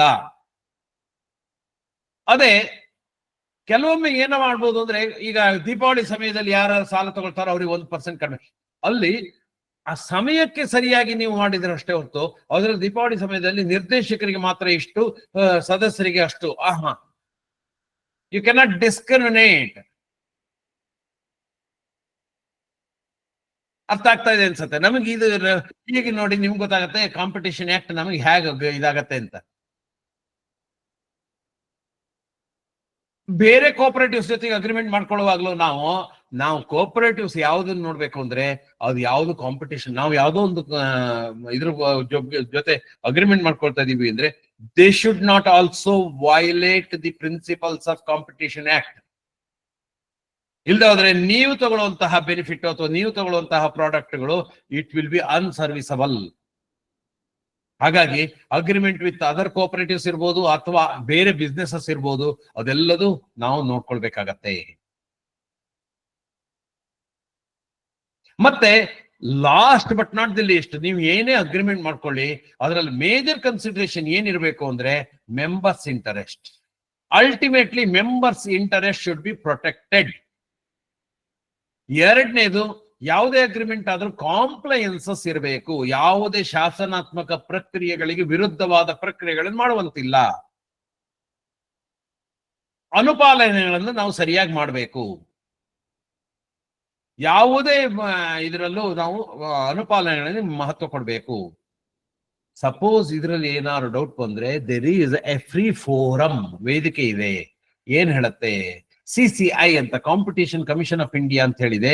ಅವರಿಗೆ ನೀವು ಸುಮ್ಮನೆ ಒಂದು ಲೆಟರ್ ಹಾಕಿದ್ರೆ ಸಾಕು, ನಾವು ಹಿಂಗಿದೆ ಗೈಡ್ ಮಿ ಅಂತ ಹೇಳಿದ್ರೆ it's totally free service. Legal compliance ಏನಿದೆ ಅಂತ ಹೇಳಿ ಹೇಳ್ಕೊಡತ್ತೆ. ಸೊ ಈ ಕೋಪರೇಟಿವ್ಸ್ ನಾವು ಏನ್ ಮೇನ್ ಮಾಡಬೇಕು, ಆಬ್ಜೆಕ್ಟಿವ್ಸ್ ಏನಿದೆ ನಮ್ದು ಆಬ್ಜೆಕ್ಟಿವ್ಸ್, ಇದಿಷ್ಟು ನಾವು ಅಗ್ರಿಮೆಂಟ್ ಅಲ್ಲಿ ನಾವು ತೋರ್ಸ್ಕೊಂಡಿರ್ಬೇಕು. ಏನಿದೆ ಒಂದು, ಈ ಅಗ್ರಿಮೆಂಟಿನ ಕಾರಣ ಏನು ಅನ್ನೋದು, ಮೆಂಬರ್ಸ್ ಇಂಟ್ರೆಸ್ಟ್ ಪ್ರೊಟೆಕ್ಟ್ ಮಾಡ್ತೀವಿ ಅಂತ ಹೇಳಿರ್ಬೇಕು, ಮತ್ತು ಕಾಂಪ್ಲೈನ್ಸ್ಗೆ ಬೆಲೆ ಕೊಡ್ತೀವಿ ಅಂತ ಹೇಳಿರ್ಬೇಕು. ಸೊ ಇದಿಷ್ಟು ಇದಾಗಿತ್ತು. ಇದು ಈಗಾಗಲೇ ಹೇಳ್ದಂಗೆ ಎಕ್ಸ್ಪರ್ಟ್ ಅಡ್ವೈಸ್ ತಗೊಳ್ಬೇಕು. ಸೊ ಇದಾಗಿತ್ತು ಸ್ನೇಹಿತರೆ, ಸರಿ ಸುಮಾರು 44 ನಿಮಿಷಗಳ ಕಾಲ ಕೆಲವೊಂದು ಆಕ್ಟ್ಗಳ ಬಗ್ಗೆ ಮತ್ತು ಅವುಗಳ ರೂಪುರೇಷೆಗಳ ಬಗ್ಗೆ ಮತ್ತು ಅವು ನಮಗೆ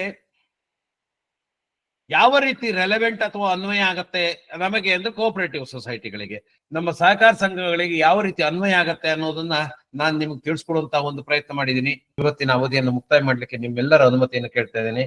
ಮತ್ತೊಮ್ಮೆ ಎಲ್ಲರಿಗೂ ಶುಭರಾತ್ರಿ. ಜೈ ಸಹಕಾರ.